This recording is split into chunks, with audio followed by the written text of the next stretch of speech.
So good morning to everyone. Good evening here. Um, Anyone that I saw in person, it was amazing to see them and you. And the classes had a bit of a different flavor when we were doing the avodah with the drawers. And we'll talk about it more. But now I would like to start with Devar Torah. And with that, we're going to go into a couple of stories and avodot that I did with different women in terms of how do we leave the jungle world and enter a world of holiness. We want to be in a world of holiness. We don't want to be in the jungle. So in the Torah, it says that we shouldn't make ourselves an egel. An egel is like a golden calf, and it's called an egel masecha. What is masecha? Masecha is a mask. Actually, masks what we're going to be wearing on Purim. That's a mask. So what does it mean when it says, do not make egel, a golden calf, that's a mask? So one of the meanings is that the golden calf like masks who God is.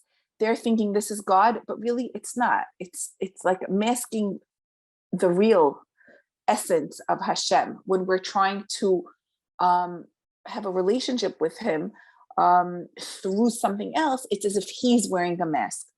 But there's another beautiful explanation for it. And the explanation I'm going to tell you with a story that happened in class, in the Michal Peretz class. So one of the women there is a doctor, and she has 4 little children. And she went through medical school. Her husband and her parents and her in-laws really helped out. And it was like a long haul. And now she's she's practicing medicine in the hospital. I think she finished her residency, and she's very unhappy.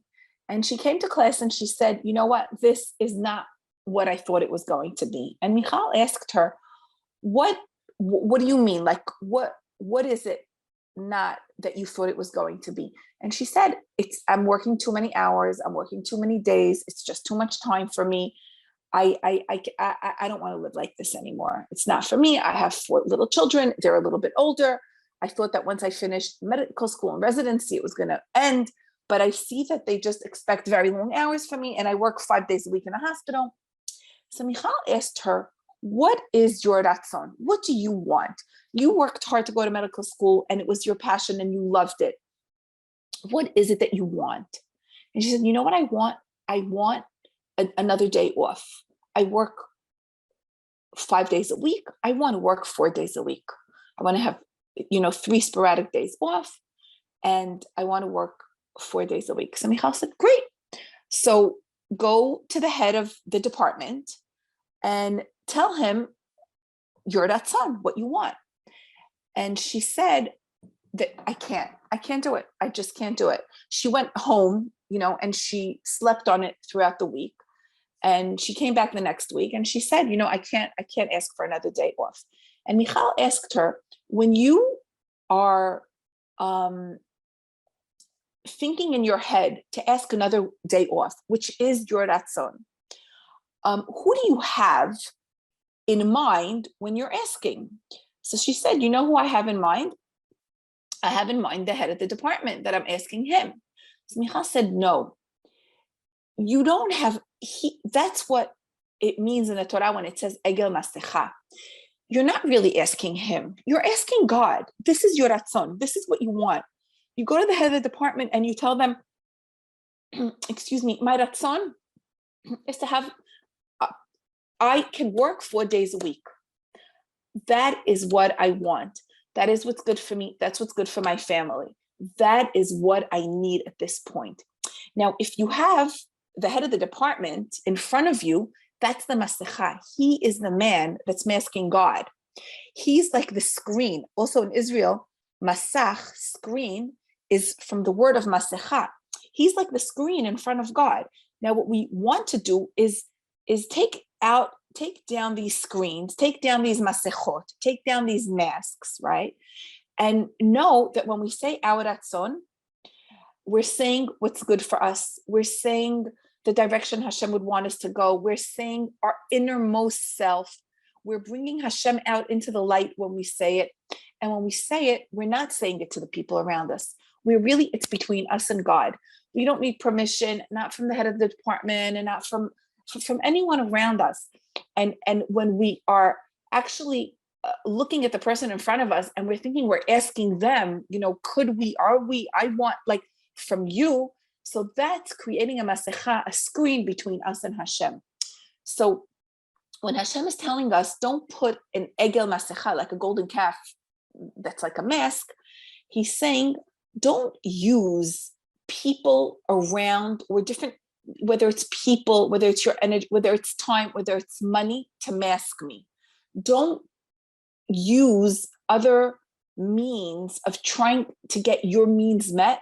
Come directly to me. Take down the mask. I don't want an ega masecha. That's not the way I want to relate to you. I want to relate to you directly. Like Hashem on Har Sinai wanted to relate to us directly. He wants to hear, what is our ratzon? When she goes to the head of the department and tells him, I want to work 4 days a week, the head of the department is not even in front of her. She's saying that to Hashem. She's saying, this is what I want. I have a family. I want to take care of them. I mean, this is what she's saying in her head. I also wanted to go into medicine. I wanted to help people. I was interested in bringing a lot of good into the world. I need to find a balance that's going to be good for me, that's going to work for me. And I realized that my ratzon is working 4 days a week. So she thought about it and went back.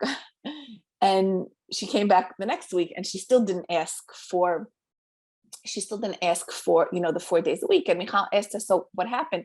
She said, well, I just heard that the head of the department in another 2 months is leaving and we're going to have a different head of department.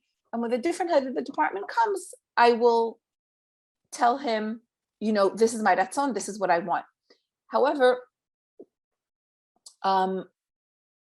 the idea is to not allow these masks between us and Hashem, to know that most of our ratzonot and what we want and what we ask for, we're really asking from him. We're not asking from anyone else. So that is the Devar Torah. Now I would like to dive in immediately and go into a couple of stories that happened, because they reflect what it means to go out of the world of the jungle. And what is the opposite of the world of the jungle? It's a world of kedusha. It's a world of holiness. We want to leave the jungle and we want to live a life of holiness. So what is living in the jungle? Living in the jungle is the inability to realize that a point of view of the other is just as legitimate and valid as yours and the next person. So living in the jungle, really, if we have in front of us a triangle, let's say, and I'm on one point of the triangle and someone else is on the other point and someone else is on the third point. We're each, having our own points of view. People who are in the jungle turn their backs to the other people in the triangle and face the corner. And when you face the corner, you can only see that point in the corner. You can't see the other two people's points of, points is their opinions, who they are, what they're about. So it means that we can only see our point of view. We're facing our point and it's only our point of view. And living in a jungle is functioning, whereas we don't know how to integrate other people's points of views in our life. We don't know how to realize, and the inability to realize that their point of view is legitimate and valid, and they could have it and they could act on it. And it's allowing, as we say, the other person to have kavod and makom, right? To have kavod and makom, which we spoke about a lot. But it's even more than that. It's allowing the other person, to be able to enrich us with his point of view. So I want to give 2 examples of what happened to me with avodah that I was doing with women in my life. So I have a friend, her name is Esther. And hold on, Baruch Atah Adonai Eloheinu melech haolam she'akol nהיה b'dvaro. I have a friend, thank you. I have a friend, her name is Esther, and she tried to make Aliyah and she couldn't. It was really hard. It was actually she and her brother and her family. And they ended up going back to England. They had like financial difficulties, and her mother didn't want to come, and she had to take care of her mother. And they all went back to England. Now, whenever Esther married one of her children, she had 6 daughters. She had no sons, and all her daughters are married. Whenever she married one of her daughters, she made sure to find out, that all the cousins are not going to be giving birth at that time. For her, family was very important to come to the wedding, and she was willing to accommodate everyone and anyone. If someone was supposed to be going on a vacation, she always worked the wedding around so that everyone would be able to come. Now, her brother is now marrying his last son. And the brother said he wants to have his son's wedding in Israel. And he invited everyone to come. He's not paying for anyone's ticket. And he is actually paying for one-night hotel for everyone. And him and the bride's family are very Zionistic, and they are also extremely wealthy, and they are doing the wedding in Israel. Now, my friend Esther, first of all, she can't afford to bring her children, and she was enraged. She was enraged, like, how could he do this? Isn't family important to him? What is he thinking? I can't afford to bring my children. I could hardly afford to come, me and my husband. And what are we supposed to also pay, for our tickets and for part of our, hotel stay? And she was full-fledged upset. She couldn't sleep at night. She called me from England. She couldn't sleep. And my friend Esther is squarely in the jungle. Why is she in the jungle? First of all, because she sees her brother as a villain, uncaring, doesn't see us, flaunting the fact that he could do a wedding in Israel. And all these thoughts, she's harming herself by these thoughts, because as opposed to raising herself out of the jungle and seeing her brother's point of view, that it is legitimate, that it has place, that it has respect, it warrants respect. Instead of seeing that, she is stuck very narrowly into her point. And when I say point, I mean like really that point of the triangle, the small point on top. And her head is pointed to the wall where there's no other points of view that are able to enter. And that's living in a jungle world. It's not allowing her to have neither kavod or makom to her brother, to his point of view. And you know what? Yes, for her, family is very important and above all, and she would do anything to accommodate her family. For her brother, family is also important, and Israel is more important maybe. But I don't want to even talk of more or less. For her brother, also family is important, and also Israel is important. Now, the thing is, Esther, Israel is important to her as well.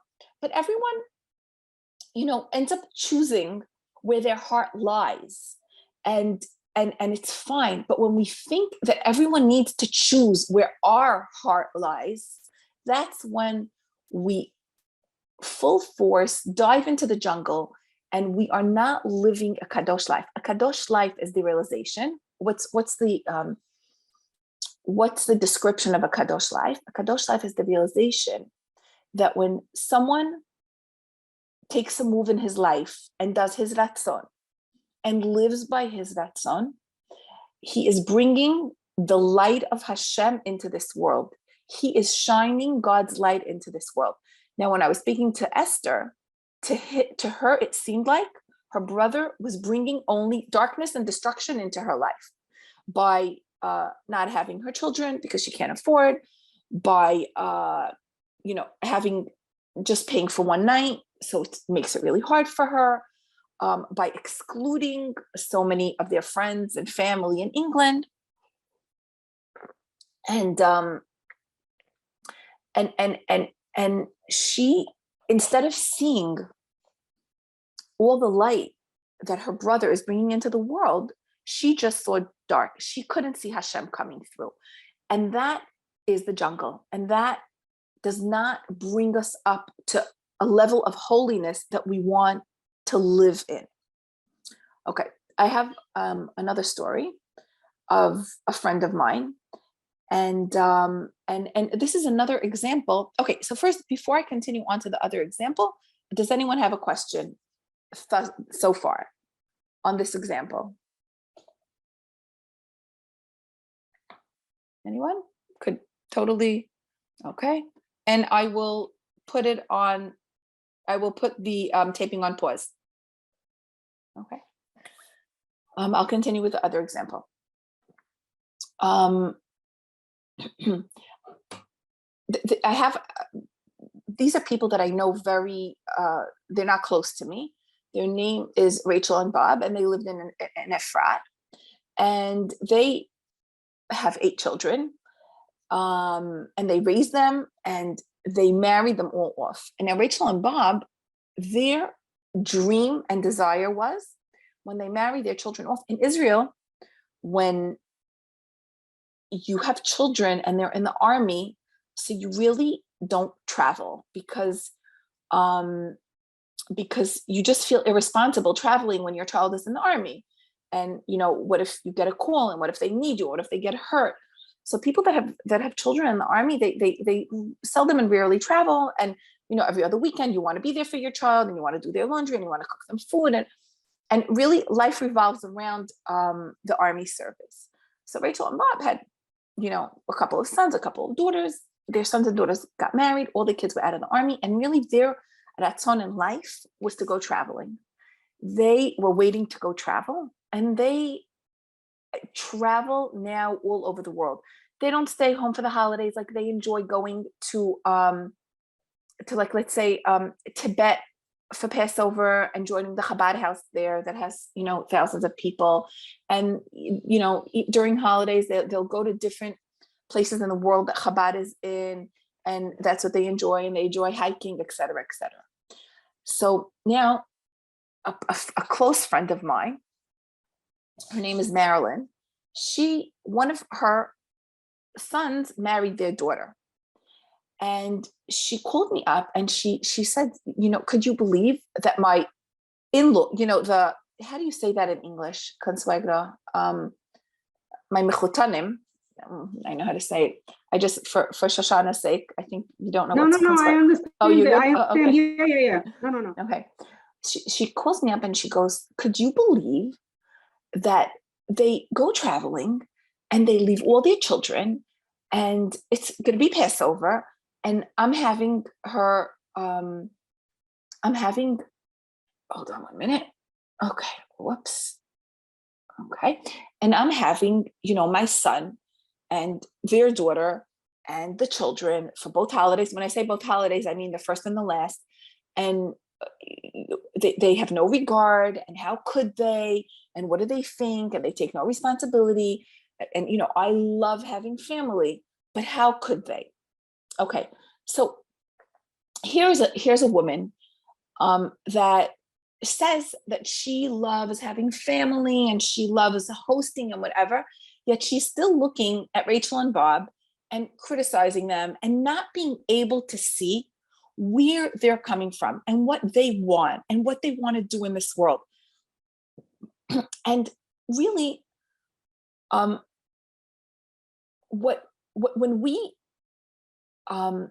we see people that don't function the way we do, and we jump to them and we criticize them, it's like we blacken them. Why do we blacken them?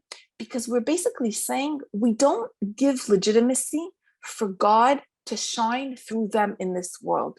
We don't give that legitimacy. We criticize it. We put it down.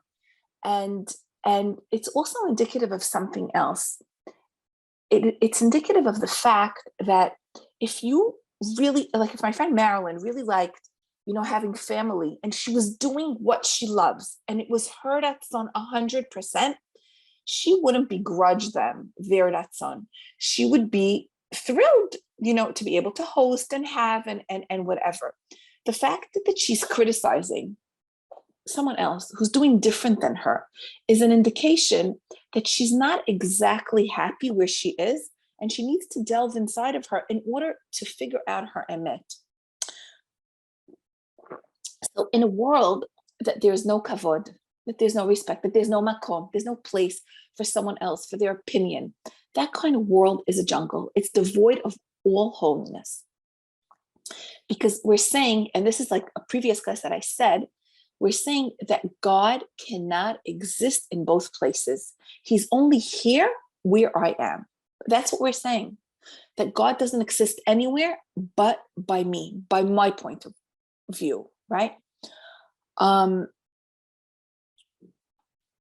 Okay, when we look out of our tent, right, and think negative thoughts about the people around me, like let's say what both of my friends were doing, they don't care, their family's not important, how could they travel, wedding in Israel, right? People that do that, when we do it, we're rejecting God from our reality, and we're creating sickness in our life. Like my friend Esther, she couldn't sleep. It was something that ruled her life for like 2-3 days. She couldn't stop speaking about it. And really for her, God wasn't in her brother's choice. And it totally created a sickness within her. And that's a characteristic of the jungle. I want to just tell you, just personally, I got back from the States like a week ago, and thank God, the skies opened. And because I planned bar mitzvahs, I got like many bar mitzvahs. Now, really, in like 1 week in the States, hold on,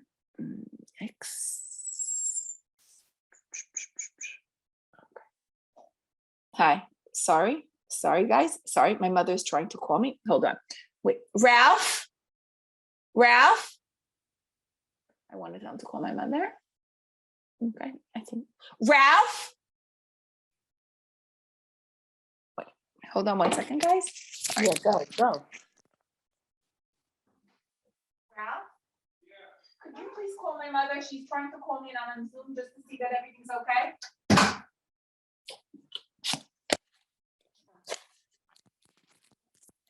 I'm sorry. Thank you. Oh, okay. So I landed back with like 6-7 bar mitzvahs, and literally with a stack of work that usually I do it over a period of a year because people book their bar mitzvahs a year in advance. All of a sudden, it all fell in one time because the skies opened and everyone that wanted before just. And when I arrived home, my kids were like calling me up. I haven't been home in 10 days. Everyone's so excited. They want to see me. And okay. Oh, sorry. Okay. This is the bar mitzvahs, and I keep on getting phone calls because people in the States now are just, everyone's waking up and they see all the messages I sent, and now they're calling. So my daughters were telling me they want to come see me. And in my mind, I was thinking to myself, but I have so much work and they want to come see me. How am I going to manage? How am I going to do it? That is called jungle thinking. Like something is going to come at the expense of another. I'm making calculations. I think I'm never going to be able to. How am I going to manage? Et cetera, et cetera. So that's being in the jungle. And part of what I call that is called having calculations, doing chishuvim, calculation. That's a characteristic of the jungle. So like in terms of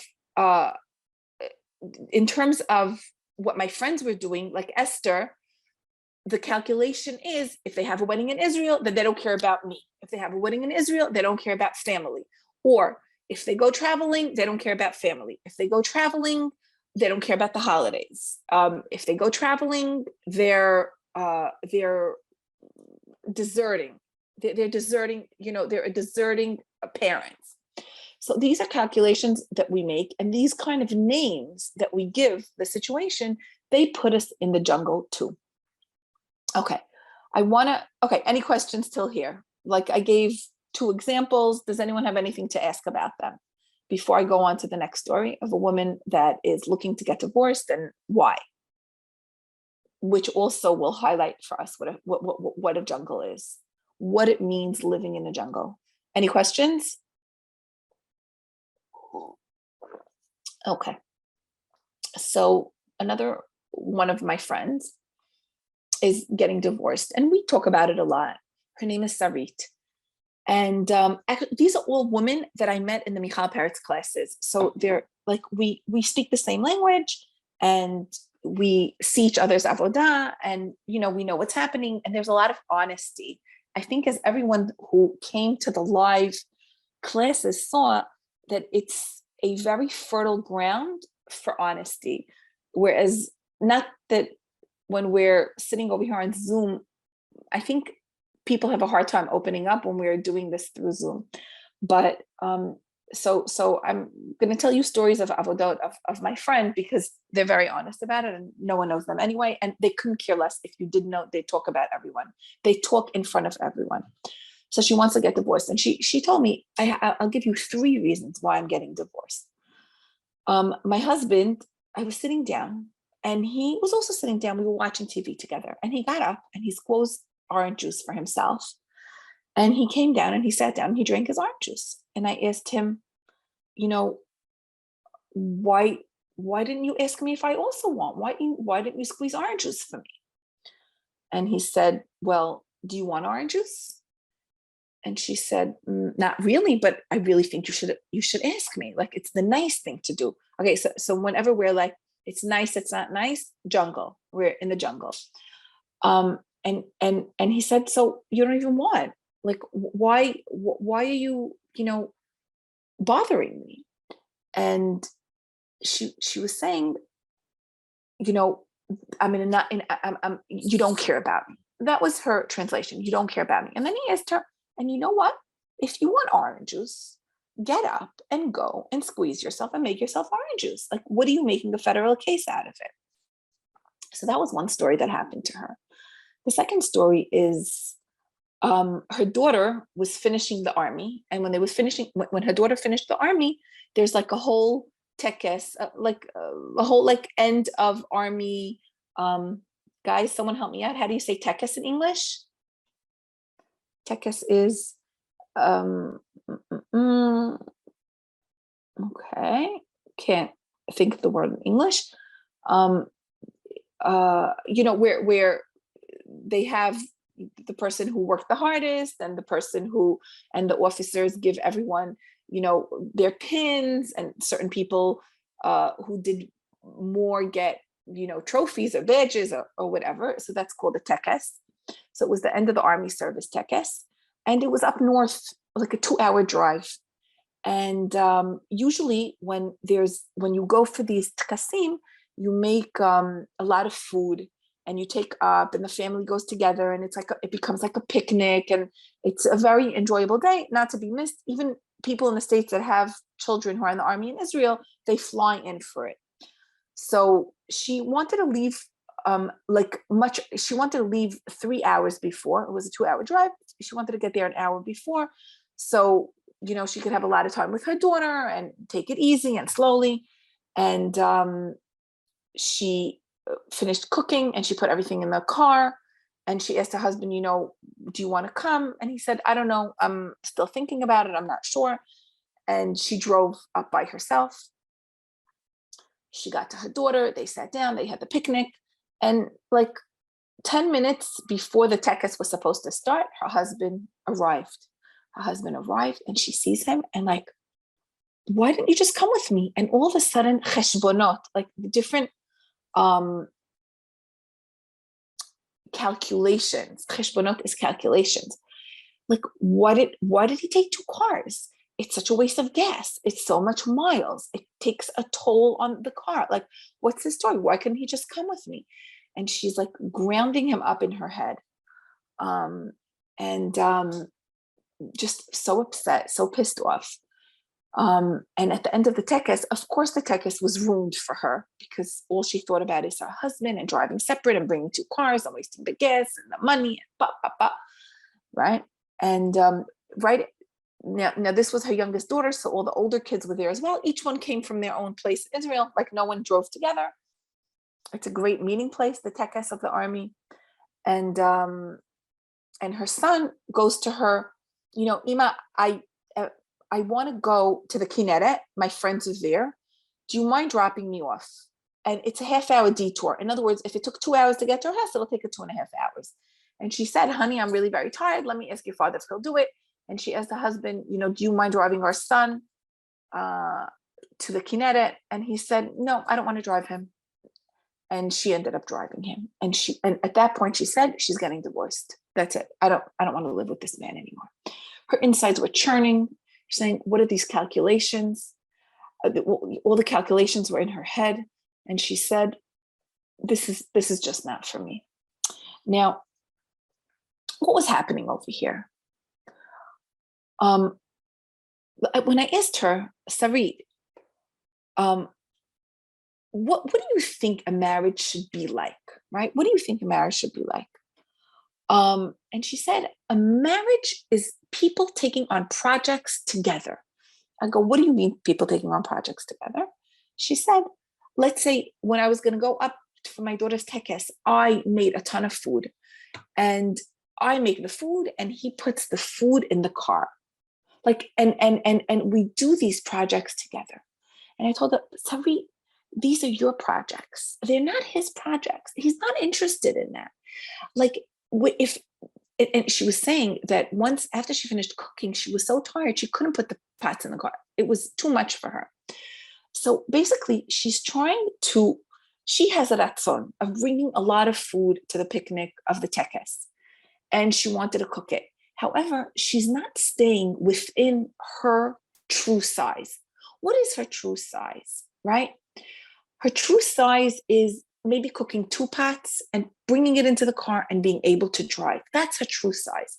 Instead, she goes beyond her true size, does a lot more than she could manage. And then when it's time to put the pots in the car, she is not able to put it in the car. It's too hard for her. And then her husband, who is not interested in doing it either, her husband is the one that gets blacklisted.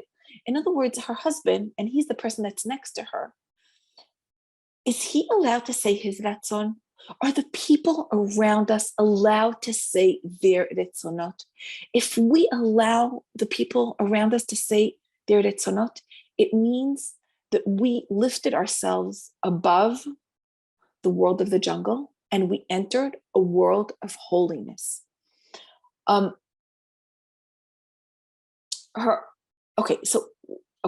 Another point of the jungle is if we do want to stay in the holiness, we need to stay in our emet. We need to stay within our emet of our strength, of our capabilities. We need to stay within our emet of our financial. All these are staying within our emet. When we stay within our emet, we reverted to a holy world. And her husband was saying his retzonot loud and clear. He didn't want to get to the tekes an hour early. He didn't want to go out of his way to drive his son. He didn't want to put 5 pots in the car. Those were not his retzonot. He had a ratzon to get there right on time. His ratzon was to order pizza and that's it. His ratzon was to let his son get to the Kinneret on his own and manage by himself. However, near my friend Sarit, her husband didn't have a right to say his ratzon. He didn't have a right to say what he wants. He had no right to say how he wanted his day to go. So she was in like a double bind of she's not allowing someone next to her to say their ratzon. That's A, and B. Hold on, I forgot the second one. Is her husband couldn't, and B, she in her head went to all these cheshbonot, went to all these great, how do you say the word cheshbonot? I forgot. One second, I'm looking for it. Calculations. Thank you. Calculations. Good. I know when I say it in Hebrew, right? Chishuvim, cheshbonot, calculations. Yeah. And So I think means ceremony. Ceremony. Perfect. Oh, exactly. Okay. Right. Exactly. Okay. Yeah, ceremony. So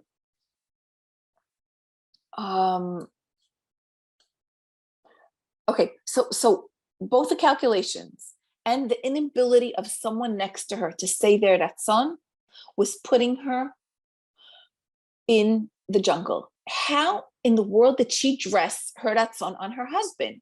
How did it pass to him, right? This is what her husband was saying. You have your ratzonot. Why is it passing to me? Now, this external jungle world, it triggers us and it moves us from our calm. And we end up selling our inner calm world, internal world, for nothing. We sell it for nothing. We sell it for chishuvim. We sell it because we're trying to stick our retzonot on someone else. We're selling our kedusha for a bowl of lentils, like Esav, who took the birthright and he didn't want it. He didn't like our ratzon is like our birthright. It's our birthright. And it's like when we put our ratzon on someone else, it's like selling our birthright for a bowl of lentils. And then we start getting upset because the other people don't want to do our ratzonot. So we want to try to not give up our internal world for an external world that is worth a bowl of beans. I don't want to sell my internal world for nothing. I don't want to be that Esav that is selling eternity and calmness and kedusha for a bowl of lentils. Do not want that. Now, there's a word in Hebrew for bread is called lechem. Lechem is from the word lehalchim. Lehalchim is to weld together. To weld together is like two pieces of iron. When you make them very hot, it's like you bring them together. So what brings our body and our soul, what welds it together? Lechem. Lechem is the food that we eat. So the food that we eat sustains our body, and therefore our soul could stay in our body. If we stopped eating within a week, our soul will leave our body. So the food that Hashem created for us in this world welds body and soul together. Now, what's God's bread that welds this world together with Him? What welds God to this world? What welds God to this world is good thoughts, good deeds, and good talk.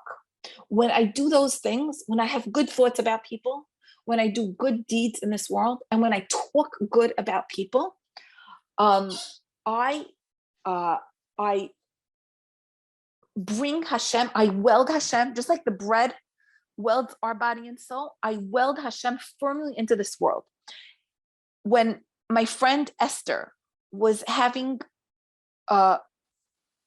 these kind of negative thoughts about her brother and the whole tirade that she was having, and thinking bad about him and saying and having negative thoughts about him, when all that was being said, that was in essence ripping God out of this world.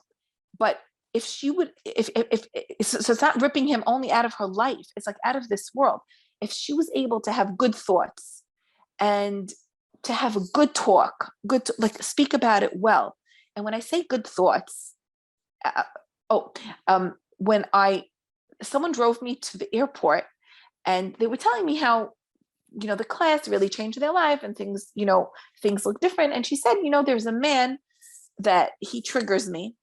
And since your class, I when he does anything that triggers me, I say, poor guy, Hazi, he's this, he's that, he doesn't know, he's not aware, I just feel bad for him. But I told her, I want you to go to the next level. This is like a very low basic level, just to feel like poor him and he's Hazid and he just doesn't know. No, I want you to be able to say about what he does good things. And I want you to be able to think good thoughts, not to just not let it bother you because he's pathetic man. I want you to be able to bring him and you up to a level of melding Hashem into this world with good thoughts, good deeds, and good talk. Now, when I say negative things about others, I put them in the dark, in the external world, and not in a holy place. And my mind for sure not in a holy place. When I say about my husband, he's not making me orange juice, he's not helping me with the pot, he's not coming with me up north, he's not taking my son. What I'm doing is I'm creating bile of negativity in me, and the bad comes in me, and I'm in total darkness. I'm basically abusing myself. It's called self-abuse. All these jungle kind of living abuses me. There's no one but me that it abuses. Now, how do I live in this world in an internal way? It's an ability to live in Tov, not to blacken anyone, right? Because also another idea, like let's say he didn't bring me orange juice, he didn't take my son, he didn't drive with me, he didn't take the pot, right? Him not taking the pot is 1 minute in time. However, me grinding him in my head is 3 days of my life. Something that took 1 minute of time is grounding myself, hating him, angry with him. Like my friend Esther, my friend Marilyn, they live in a reality of darkness where they are hurting themselves. So it's a self-inflicted agony, torture, suffering, and abuse. That's what we do when we think bad about other people, talk bad about other people. That is what we do. When we judge other people, when we criticize other people, we're putting them, forget putting them in the black. It doesn't matter. We're putting us in the black. And I want us to leave the jungle. I want us to live in an internal world. I want us to live in a world of Kedusha. Okay. Any questions? I don't have a question, but I did want to share an observation I had. What you're describing is when we live in the jungle, that's what Sinat Chinam is. And I think I just got a very good idea of why Hashem finds Sinat Chinam so horrible that we were put into exile for it. Because really, if we're sucking the holiness out of the world, then what are we leaving ourselves? What kind of world are we leaving ourselves? We don't have a right to exist in the world. Exactly. Correct. So of course, correct. Hashem doesn't want us to have that kind of negativity and harsh thoughts and unable to see the other side of the person, what they're thinking, what their ratzon is, and acknowledging that, you know what, they have a right to their ratzon as well. When we can't do that, we really are sucking the kedusha out of the world. And when they say that good thoughts, if you think good thoughts or you do good deeds and you send it out in the world, that's what it's doing. It's repairing that hatred. So really, you just gave us a very nice way to get rid of a little of the sinat chinam in the world, simply by acknowledging, you know what, my ratzon and her ratzon may not be the same, but we're both entitled to our ratzon, and we need to be able to look at it and figure it out and see if we can't coexist in the world with two different ritzonim. It's or not, totally. Totally. Exactly. I mean, I work for Touro College.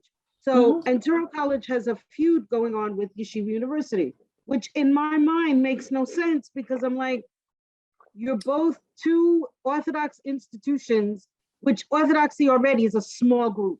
You're in America. And it's like, why would you be at each other's throats for something, a piece of what? There's more than enough of the pie to go around. There's no reason for it. You don't. And you're both trying to bring Hashem's light into this world. Exactly. Educate the Orthodox population. Exactly. Yes. Wouldn't it make more sense to not have a rivalry? And I was just in a conversation yesterday, and we were like, and they were talking about it. And I was like, it doesn't make any sense for us to be like this. And everybody else in the room was like, yeah, but that's how it is on his side. And that's what they're doing on that side. So, it's not our fault. And I'm like, yeah, it is. But okay, I get that a lot of people are not going to see the Mhm. negativity we bring and harbor is not going to help any of us in any way, shape, or form. Not Am Mhm. Yisrael, not the cloud, and then not the greater outside of Am Yisrael. Exactly. It really is not Kedusha, going to. Kedusha will not make Yeah, its way to us. Kedusha will not. exactly. Yeah. Thank you, Shoshana. Yeah. Thank you. That was beautifully said. I appreciate it. Okay. So, um, okay. So in order to create a holy world within us, um, which means an internal world, we have to make sure that we do good to ourselves internally. We have to make sure that we take care of ourselves. And when I say take care of ourselves, wait, Shoshana, could you just put yours on mute again? Or you did. Okay, perfect. Um, to take care of ourselves, I don't mean go to the beauty parlor and do my nails and whatever. Like those are great things, and everyone could do that. I don't mean doing that. I mean trying to live my life to the fullest with my retzonot done. Not like my friend Marilyn, who, like the consuegros went away on a trip and she feels she has something in her that feels like, oh, how could they do it? Um, Living my retzonot with happiness and joy because I am doing what I was meant to be doing in this world, because God's light is able to shine through me in this world. When we don't live our retzonot, then we're not shining Hashem's light in this world. If we were doing it, when we see other people doing it, we'd be happy for them. Okay, now holiness, Kodesh, is the word that we're working on now, right? Kedusha. And part of Kedusha is to be clean, pristine in our minds, like pristine in our minds about other people around us. Like the Beit HaMikdash was a very clean place. It was constantly being washed and shined, and there was a holiness there. And we need to create that kind of clean place in our hearts, in our minds, in our souls. And and that will bring the kedusha as opposed to the dark. Like like when the world was in dark, it was in disarray. When Hashem brought in the light, that's when the world started coming into place. That's when Hashem brought the light into this world, only then the world was able to be created. So we want to bring that kind of light into our life. And it's not going to happen by um, judging, criticizing, and seeing our narrow point of view. Mitzrayim is also seen as a dark place. I want to tell you, my friend, the three friends that I spoke about, Sarit and Esther and Marilyn, they're both in a dark, narrow Mitzrayim, in a Meitzad, in a narrow place. And we want to separate the dark and the light. I have a friend who has developmentally, like a child that's developing much, much more slowly than regular children. And they knew that when she was pregnant. And she's constantly looking at that child and seeing, where they up to and where kids his age and kids younger than him and older than him, what are they doing? And it's driving her crazy. That's, first of all, also, we call that like comparing. And in the jungle, one of the things that puts us in the jungle is comparison. So she decided to do a drawer, but in actual, she did a shelf. And the shelf she did was of all her children's books that were all together on a shelf. And as she looked at the books, she said, you know what? I have children that are 15 and 12 and 8 and 4, and all their books are together. And she decided to give each one of her children their own shelf. Now, she started going through the books and first taking everything out, wiping down the shelf, putting dividers for her 4 or 5 children on the shelf. She put dividers and she picked each book up and she saw what age it goes and does the child still like it and do they want to read it, and that's how the shelf went. And when she finished it, she looked at it and Michal asked her, like, what did you learn about yourself? And she said, you know what I learned about myself? I learned about myself that I see my children as a collective.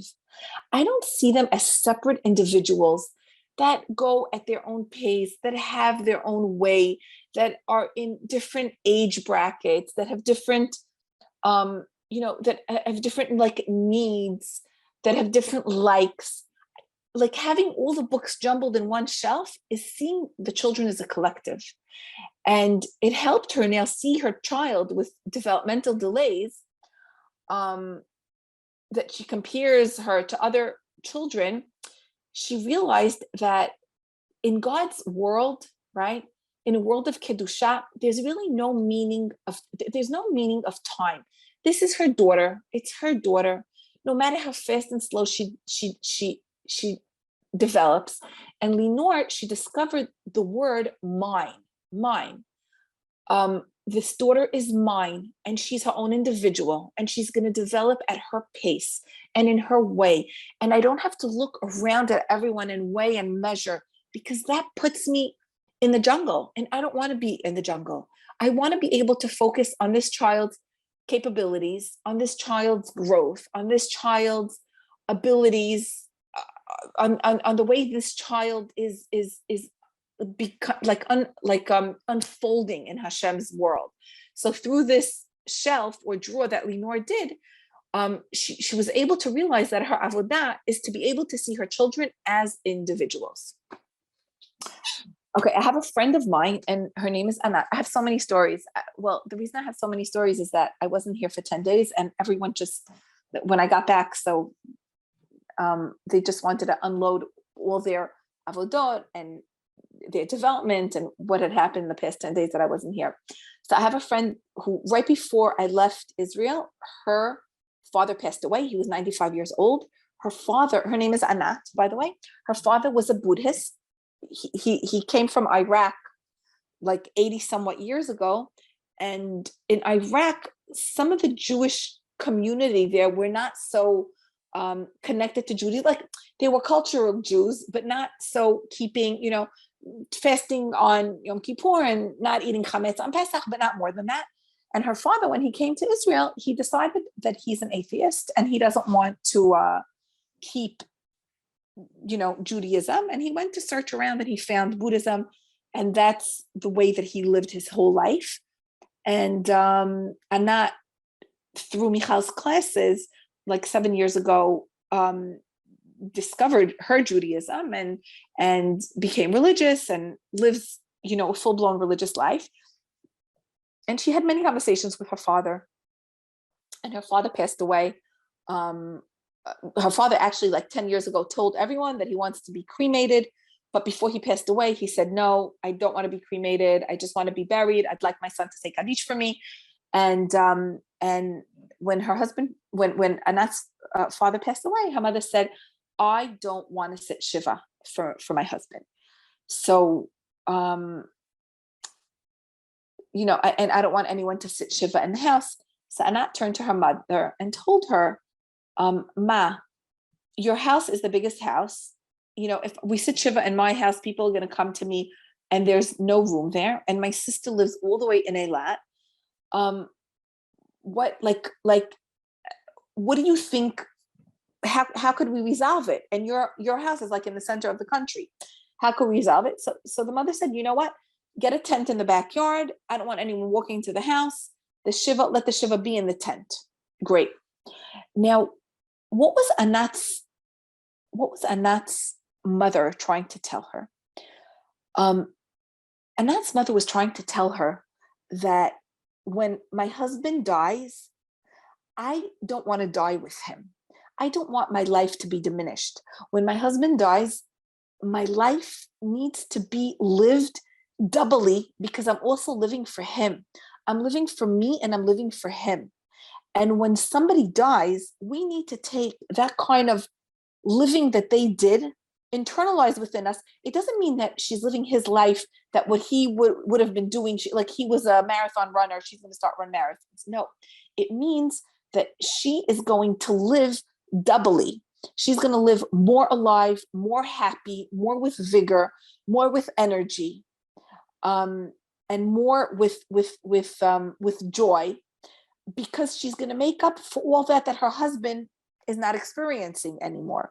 So to her, sitting Shiva meant I have to now sit on the ground and cry and mourn and diminish my life, where I believe that my life needs to be doubled. because someone else passed away. And Michal Peretz was saying that when her mother-in-law passed away, when her father-in-law passed away, her mother-in-law basically said, I don't want to live anymore.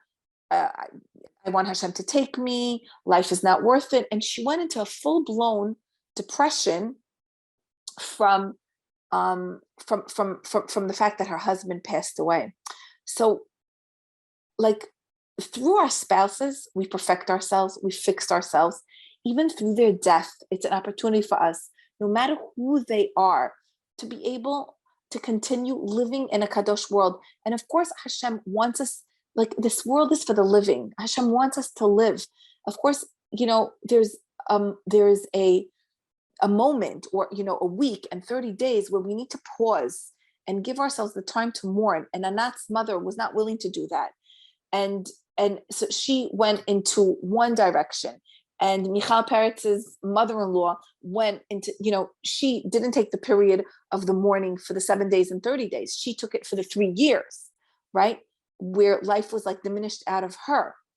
But we need to, what I'm saying is, every person around us has good to give to us, has something good to teach us.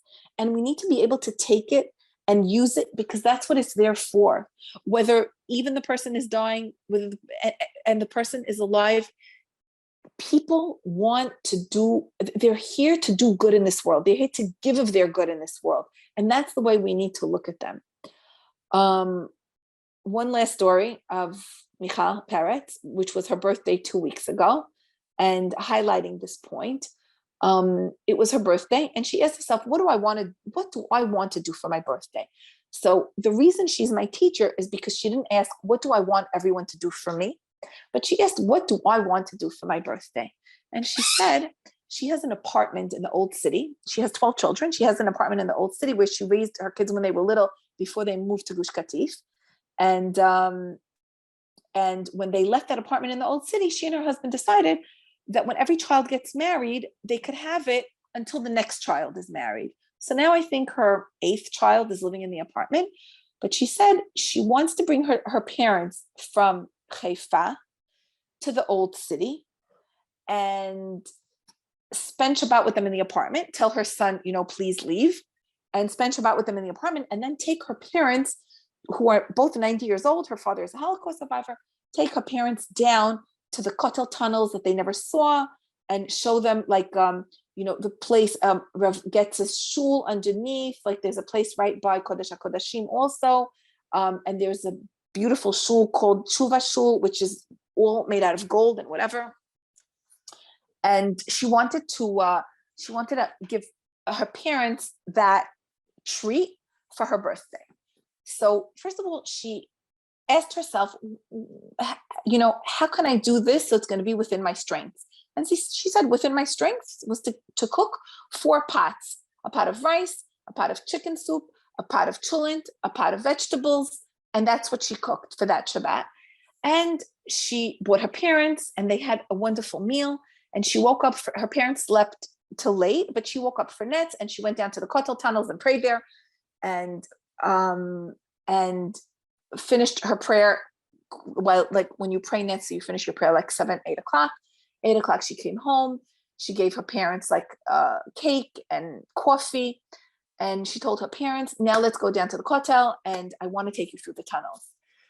And it's a lot of steps from the old city to get down into the Kotel, and it took them an hour to go down, and they get down to the tunnels, and it is locked. Everything, what was opened at nets, it was locked. And she looked around, and she asked the guard over there, like, I was just here like 2 hours ago. It was opened. My parents, 90 years old, they came all the way down. I wanted to give them a tour. Could you please open it for me? Like, why is it closed? And he said, well, the truth is not many people are interested in going in on Shabbat, and we can't use the manpower. So on Shabbat, we really close at 10 o'clock. And she said she looked around, and she saw a security guard that had the Kotel Tunnel emblem on his shirt. And she walked over to him and she said, I don't know who you are, but I just brought my parents down an hour down the steps, and they want to see the tunnels. And if you have the key, would you be able to open it up for me? And he's told her, sure, I'd love to. And she was very surprised. And she said, like, wow, why are you doing this? And he said, because I'm here anyway. And I have the key. And I'm curious to see, the kind of tour you're going to give your parents. And he went in with them and went around with them for 2 hours. And you would think that he did them a very big favor. But what Michal was saying is everyone in this world has something to add to us. Everyone in this world has the richness that we can get from him, but to everyone in this world, we have something that we could add. She said, this man, he did good to us, and he added to us the joy of going into the tunnels on Shabbat. And we added to him, him seeing a beautiful mother-father-daughter relationship, him hearing them throughout the 2 hours where they went touring in the Kotel tunnels, et cetera, et cetera. Like, we're here in a symbiotic relationship, each one wanting to add and give to the other. Everyone around us, like they're here to add more light in our life. Even like, and I'm going to go back to the other examples that I get. Esther's brother is here to add more light into her life. Like, even I feel like if YU and Turo work together, each one could add their light into the relationship. And we need to be able to find that light, because within that light is the Kedusha. Within that light is the Kedusha.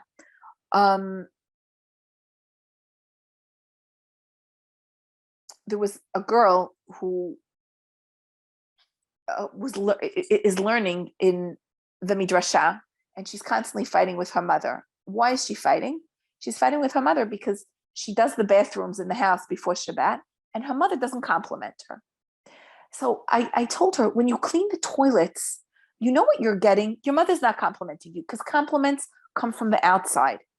And we're trying to make a way with the outside world. We're trying not to be dependent on the outside world. When you're doing the toilet, it builds something in you, right? This is something for all of us that want to be seen and complimented and wowed. But in honesty, just by doing what we did, we already built something in us that no one on the outside could actually even know and compliment us about. Like, she's cleaning the bathroom.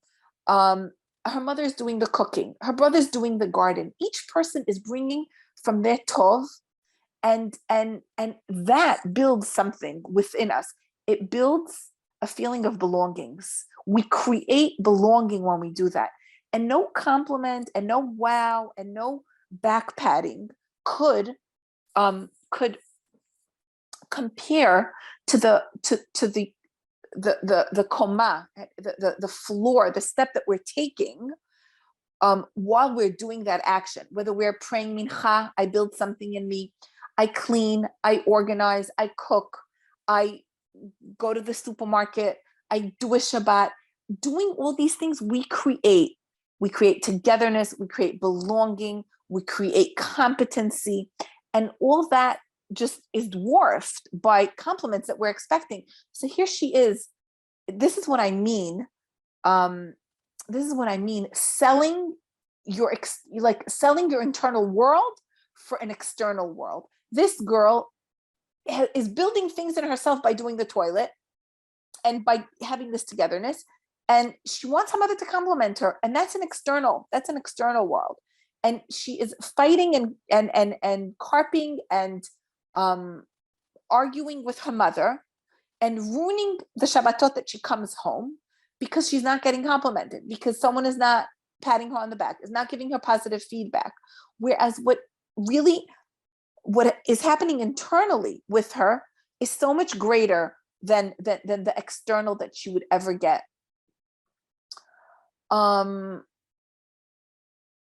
Okay, I'm going to stop here. And does anyone have any avodah or any questions?